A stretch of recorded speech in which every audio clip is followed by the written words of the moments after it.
Bonjour et bienvenue chez Megahertz Shop. Aujourd'hui, un petit tuto pour voir de quelle manière on pourrait flasher un équipement Ubiquiti qui est inaccessible, auquel on n'a plus accès par l'interface web, mais qui s'allume toujours. Donc la procédure de flashage TFTP se fait à partir d'un ordinateur. Donc dans un premier temps, on va lancer un ping vers l'adresse IP par défaut 192.168.1.20. Adresse IP par défaut chez Ubiquiti. Donc là on voit qu'il n'y a rien qui répond.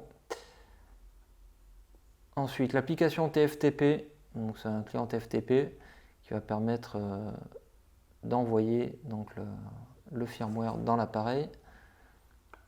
Donc on renseigne l'IP par défaut, on ne met pas de mot de passe et on sélectionne le fichier firmware qu'on peut télécharger sur le site du fabricant. Ensuite sur le produit lui-même, on va devoir faire un reset, donc appareil éteint. On peut utiliser le bouton reset du point d'accès ou celui du PoE. Donc il faut maintenir le bouton reset. Voilà, on le maintient en mettant sous tension.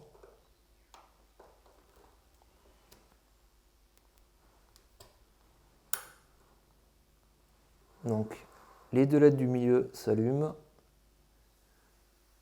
Ensuite on attend une dizaine de secondes.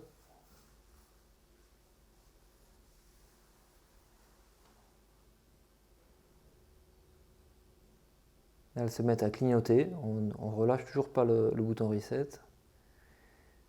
Donc là elles ont fini de clignoter, on relâche, et là vous avez les LED 1, 3 et 2 et 4 qui clignotent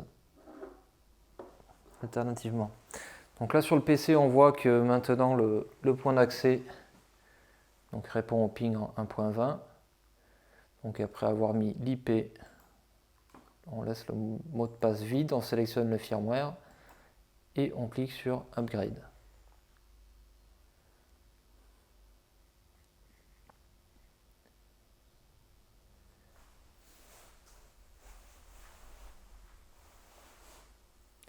Donc là, ça s'affiche en vert, ça veut dire que le firmware a été inscrit dans la flash du point d'accès. Donc maintenant, on va voir pendant de longues minutes un coup des pings très longs, des pings très courts, pas de réponse au ping. Il ne faut surtout pas s'affoler. Sur une Nano Loco M2 par exemple, ça peut prendre jusqu'à 9 minutes facilement. Donc il faut surtout être très patient, donc il faut le laisser tourner une dizaine de minutes. Et ensuite à la fin, vous ouvrez un navigateur. Si vous avez l'interface web, c'est que c'est bon. Si vous ne l'avez pas, soit ce n'est pas terminé et on attend que 2-3 minutes de plus, soit l'appareil n'est pas récupérable. Donc les points à retenir, on lance un ping pour voir si l'appareil répond. On appuie sur le bouton reset avant de mettre sous tension, on met sous tension, les LED se mettent à clignoter tout ensemble. Ensuite, ça arrête de clignoter. À ce moment-là, on relâche et donc elles vont clignoter deux par deux. À ce moment-là, l'équipement est pingable. Donc on lance le flashage depuis l'application TFTP et ensuite on attend. Donc la procédure de flashage prend une dizaine de minutes. Ne surtout pas s'inquiéter. Au bout d'une dizaine de minutes, normalement, vous devriez accéder de nouveau à votre point d'accès. Voilà, merci et à bientôt pour une prochaine vidéo.